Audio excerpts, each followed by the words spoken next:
kita harus mampu untuk senantiasa berjaga-jaga. Kenapa? Ini akan terjadi peristiwa yang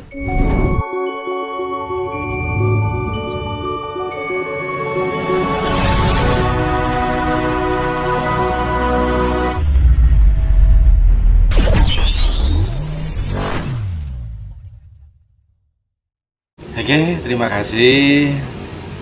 Selamat malam para sahabat-sahabat semuanya, para saudara-saudara semuanya. Oke. Pada malam hari ini terjadi fenomena alam yang luar biasa. Kalau masa kecil saya dulu rame. Jadi dari ujung barat, ujung timur, selatan, utara ada yang memukul kentongan, ada yang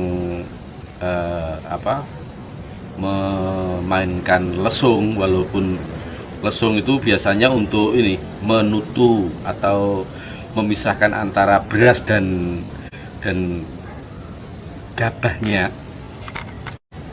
Itu ditabuh beramai-ramai dengan didendangkan tembang-tembang, puji-pujian, mohon keselamatan kepada Sang Pencipta. Dan di sela-sela itu juga ada sesenggaan. Weh buta, combok pangai, lepen gitu. Sesungguhnya itu ada kisah tersendiri. Jadi pada zaman dulu, ini menurut mitos ya, menurut mitos atau dongeng dari mulut ke mulut, bahwasanya pada zaman dulu ada seorang resi bernama Kaisapa.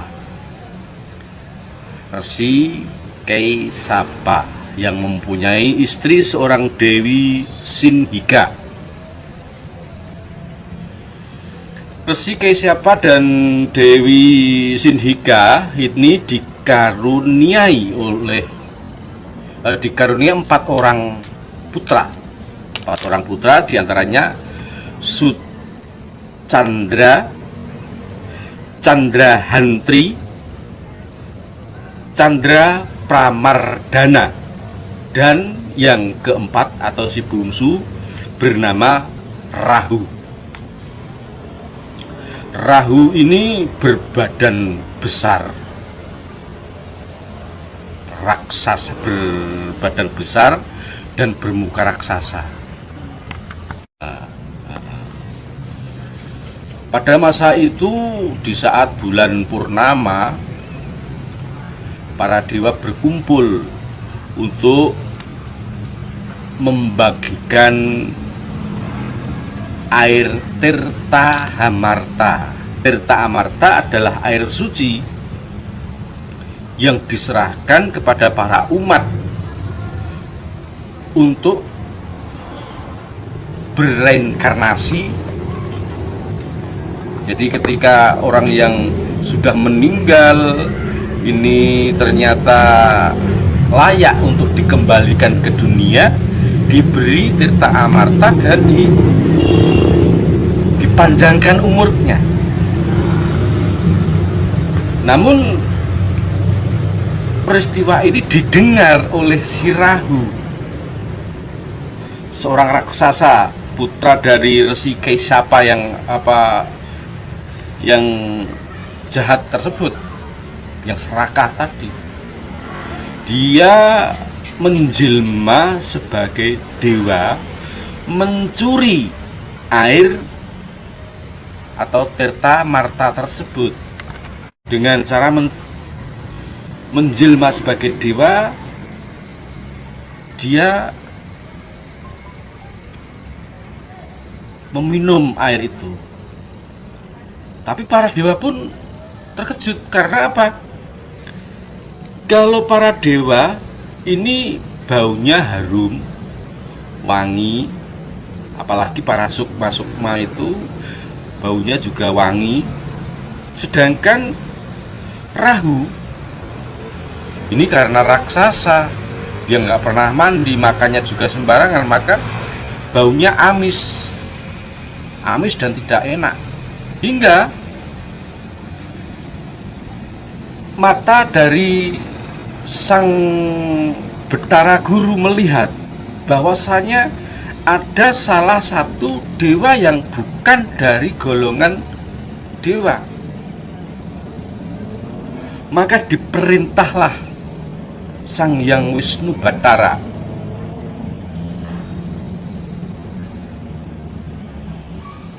Hei Wisnu, tidakkah kamu lihat sosok dewa yang satu itu? Tampaknya kelihatan ganjil. Sang Hyang Pikulun yang mana? Mestinya kamu bisa melihat dengan permana jatimu. Oh iya Sang, ya betul Sang Hyang Guru, betul ada sosok raksasa yang mencurigakan. Nah, maka dari itu kamu harus membinasakan raksasa itu. Kalau tidak, maka Tirtamarta ini bisa habis. Maka dilepaskanlah senjata cakra. Terpisahlah kepala Rahu antara kepala dan badan. Konon ceritanya si badan ini jatuh ke bumi dan ini menjadi ditumbuk oleh beberapa orang yang ada di bumi. Adapun kepalanya tetap ada melayang-layang di angkasa. Dalam kepenasarannya ini, Sang Rahu raksasa tersebut bersumpah, wahai para dewa, saksikan, selama hidup dalam putaran waktu, sewaktu-waktu aku akan memakan kamu Betara Surya, karena kamu yang menjadi sumber petaka kematianku. Aku tidak akan menerimakan. Maka pada hari-hari tertentu, ratusan tahun perputaran waktu, si raksasa Rahu tersebut memakan matahari yang disebut gerhana matahari. Namun karena ini hanya kepala saja, tidak ada badannya, maka ketika ditelan justru malah tampak pula mataharinya. Apabila dia makan matahari, maka dengan disorai, weh buto, lepen itu, langsung ditelan malah ketok gitu. Namun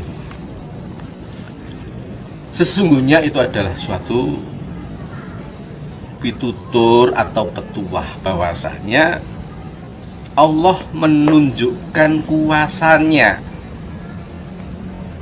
dalam fenomena alam ini.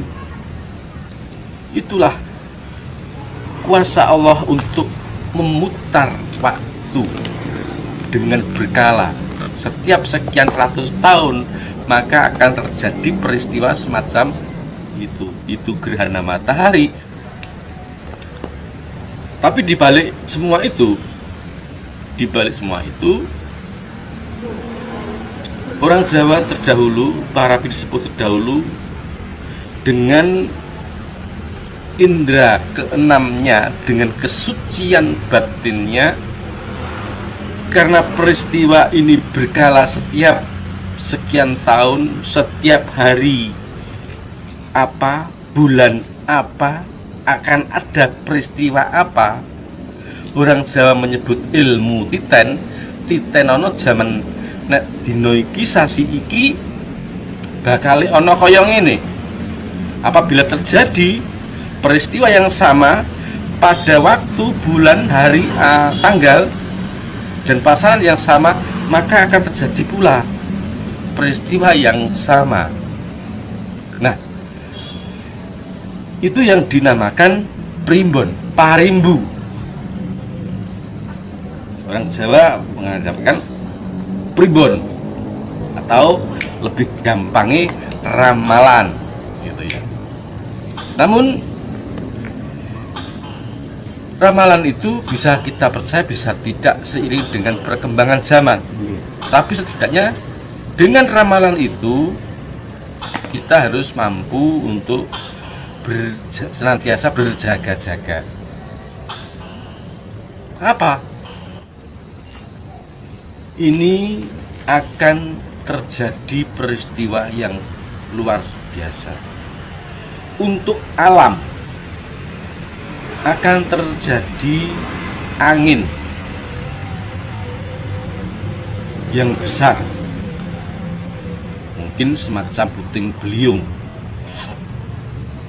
dan ditengarai akan adanya air pasang.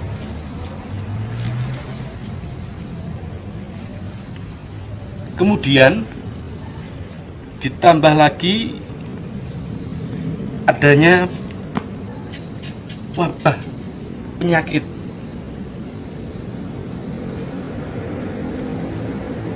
yang berbahaya, dan untuk tata negara akan terjadi kekacauan.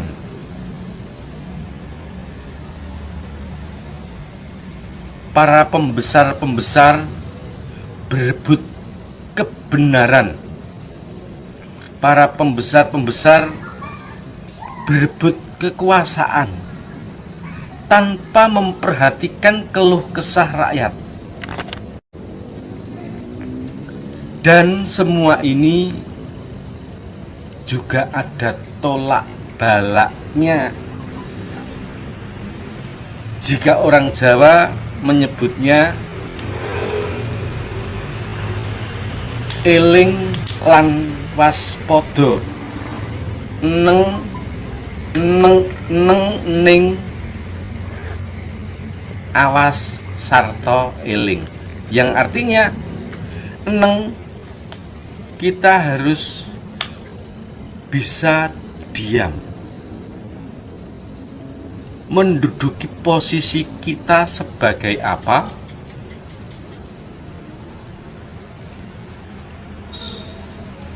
Ning, jernihkan pikiran dan batin kita. Mohon petunjuk kepada Allah yang Maha Esa. Awas artinya kita tetap berjaga-jaga. Jangan sampai kita menjadi korban yang sekiranya sia-sia.